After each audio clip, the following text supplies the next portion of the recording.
Hello everyone. Bonding in transition metal complexes के बारे में चर्चा कर रहे थे, जिसके अंतर्गत पिछले लेक्चर में मैंने आपको splitting of D orbitals in metal complexes के बारे में बात की थी।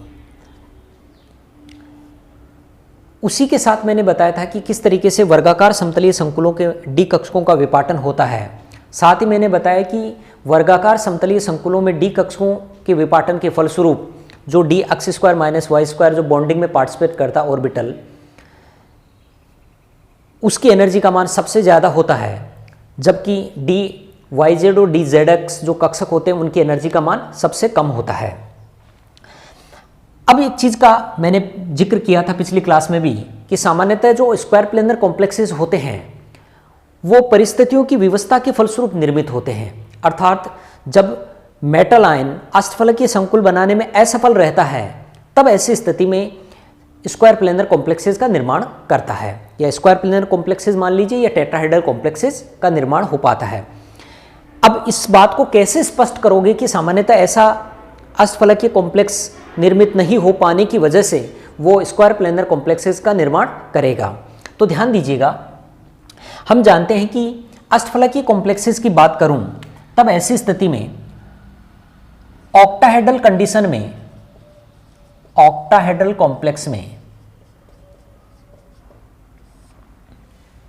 ऑक्टाहेड्रल कॉम्प्लेक्सेस के लिए सामान्यतः है जो डी ऑर्बिटल हैं वो दो भागों में स्प्लिट होते हैं, Eg हायर एनर्जी के और T2G निम्न ऊर्जा के। ये जो Eg आते हैं वो ट्रिपली डीजेनरेट तीन कक्षक आते हैं, DXY, DYZ और DZX, यानी इन बिटवीन द एक्सिस वाले, यानी नॉन एक्सियल ऑर्बिटल्स आते हैं। जबकि Eg के अंतर्गत कौन आते हैं? सामान्यतः DX square minus Y square और दूसरे DZ स्क्वायर, यानी मैं ऐसे कह सकता हूं कि एक्सियल ऑर्बिटल्स Eg यानी डबली डीजेनरेट कक्षकों के अंतर्गत सम्मिलित हैं। अब मैंने कहा कि सामान्यतः स्क्वायर प्लेनर कॉम्प्लेक्सेस है वो D8 विन्यास वाले धातु आयन निर्मित करते हैं। D8 विन्यास हो, साथ ही प्रबल क्षेत्र लिगेंड हो। तो ध्यान रखिएगा, मैं D8 विन्यास की बात करता हूं तो ऑक्टाहेड्रल कंडीशन में मैं इनको इस तरीके से दिखा सकता हूं, या आपके metal D orbitals degenerate condition में 8 इलेक्ट्रॉन भरने, 1 2 3 4 5 6 7 8 हुंड के मल्टीप्लिसिटी रूल के अनुसार। अब ध्यान रखना, जैसे ही ये ऑक्टाहेड्रल कंडीशन का निर्माण करेंगे ये दो भागों में स्प्लिट हो जाते हैं, उच्च ऊर्जा के दो कक्षक और निम्न ऊर्जा के तीन कक्षक।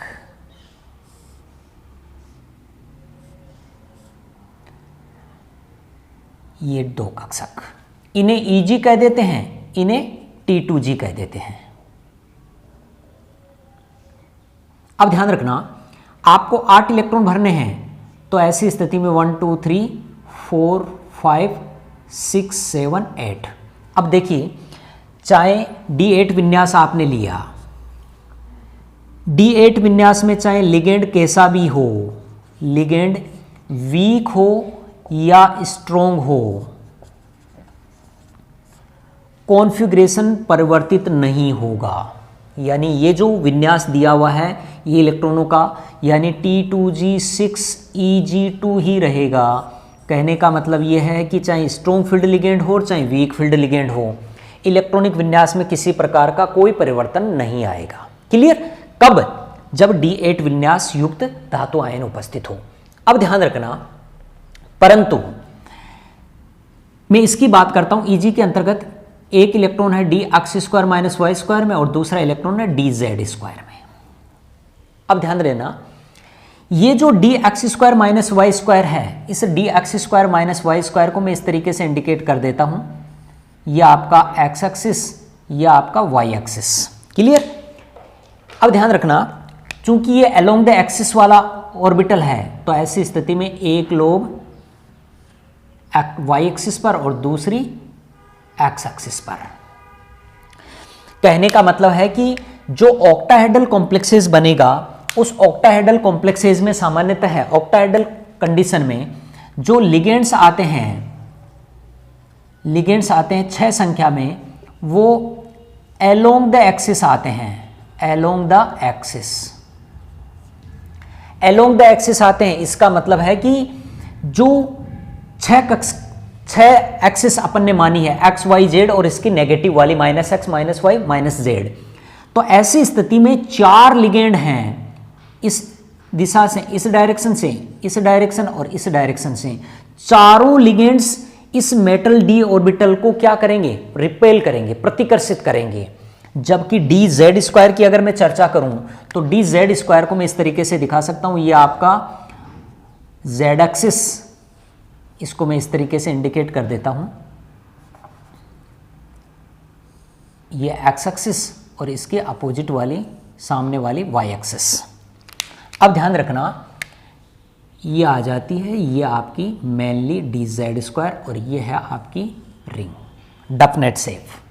अब ध्यान रखना जो जेड एक्सिस से आने वाले लिगेंड्स हैं, केवल 2 ही लिगेंड ऐसे हैं जो इनको रिपेल करते हैं डी जेड स्क्वायर को, बाकी वाले 4 लिगेंड इनको रिपेल नहीं करते, केवल वलय है कम प्रतिकर्षित होता है। यानी कहने का मतलब है कि D x square minus Y square की तुलना में डी जेड स्क्वायर में रिपल्सन कम होता है, और रिपल्सन कम होगा तो उसकी एनर्जी का मान क्या हो जाता है, कम हो जाता है।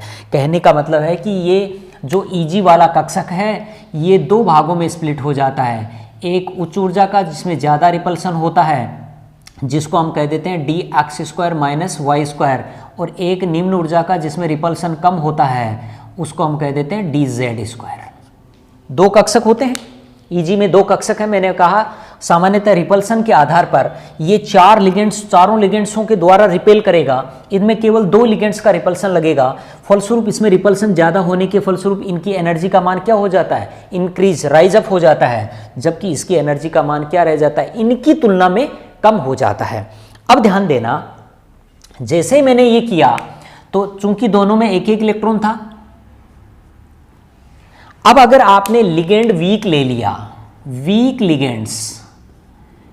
लिगेंड्स कैसा है, वीक लिगेंड्स हैं, तब तो ऐसी स्थिति में वीक लिगेंड होने पर ये जो एनर्जी गैप है ये कम रहता है, एनर्जी गैप कम रहेगा, अर्थात मैं ऐसे कह सकता हूं कि विपाटन कम है।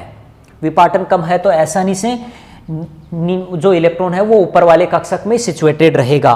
बट अगर आपने स्ट्रॉन्ग फील्ड लिगेंड लिया है, स्ट्रॉन्ग फील्ड लिगेंड्स, और स्ट्रॉन्ग फील्ड लिगेंड्स लेते ही सामान्यतः है जो ये इलेक्ट्रॉन दिया हुआ है, ये इलेक्ट्रॉन कहाँ चला जाएगा, ये इलेक्ट्रॉन यहाँ से इस ओर आ जाएगा। ऐसा क्यों होता है, क्योंकि ऐसी कंडीशन में, स्ट्रॉन्ग फील्ड लिगेंड की कंडीशन में सामान्यतः विपाटन ज़्यादा होता है, और विपाटन ज़्यादा होगा तो ऐसी स्थिति में क्रिस्टल फील्ड विपाटन का मान ज़्यादा होने के फलस्वरूप युग्मन ऊर्जा से, तो ऐसी स्थिति में ऊपर वाला जो D x square minus Y square वाला जो इलेक्ट्रॉन है वो कहाँ आ जाता है, डी जेड स्क्वायर में आ जाता है, और इसमें क्या हो जाती है, पेयरिंग।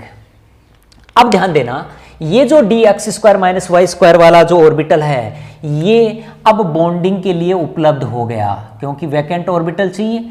अब ये सामान्यतः धातु को बंधन के लिए अवेलेबल है, उपलब्ध है। उसका कारण है कि इसमें कोई इलेक्ट्रॉन नहीं है, और कोई इलेक्ट्रॉन नहीं है तो ऐसी स्थिति में ये बॉन्ड का निर्माण कर सकता है, और जैसे ही बॉन्ड का निर्माण करेगा, चूंकि अष्टफलकीय संकुलों के लिए तो क्या चाहिए, ऑक्टाहेड्रल कंडीशन के लिए तो उसे सामान्यतः 2 डी कक्षकों की आवश्यकता पड़ती है, क्योंकि हमने पढ़ा है संकरण या तो D2sp3 या sp3d2 होता है, और ये जो D2sp3 या sp3d2 होता है इसमें सामान्यतः जो डी कक्षक पार्टिसिपेट करते हैं वो D x square minus Y square तथा डी जेड स्क्वायर कक्षक भाग लेते हैं। अब मैंने आपको बताया कि डी जेड स्क्वायर वाला है, डी जेड स्क्वायर वाला जो कक्षक है वो तो फिल हो गया, और D x square minus Y square वाला जो ऑर्बिटल है वो वैकेंट हो गया। तो ये जो वैकेंट वाला ऑर्बिटल है अब ये सामान्यतः बॉन्डिंग के लिए उपलब्ध हो जाता है और आसानी से बंध का निर्माण कर लेता है, परंतु डी जेड स्क्वायर वाला कक्षक खाली नहीं होने के कारण बंध नहीं बना पाता। फलस्वरूप ये ऑक्टाहेड्रल कंडीशन, ऑक्टाहेड्रल कॉम्प्लेक्स का निर्माण न करके कौन सा कॉम्प्लेक्स बना देता है, स्क्वायर प्लेनर कॉम्प्लेक्स का निर्माण करेगा, स्क्वायर प्लेनर कॉम्प्लेक्सेस का निर्माण करेगा। और स्क्वायर प्लेनर कॉम्प्लेक्सेस के लिए मैंने कहा कि संकरण DsP2 होता है, और जो डी कक्षक भाग लेता है वो D x square minus Y square, जो इसमें वैकेंट हो गया। क्लियर। तो कुल मिला के मैं ऐसे कह सकता हूं कि जो वर्गाकार समतलीय संकुल हैं वर्गाकार समतलीय संकुलों का निर्माण परिस्थितियों की विवस्था से होता है, अर्थात अष्टफलकीय संकुल नहीं बना पाने के कारण ही वो स्क्वायर प्लेनर कॉम्प्लेक्सेस का निर्माण करते हैं।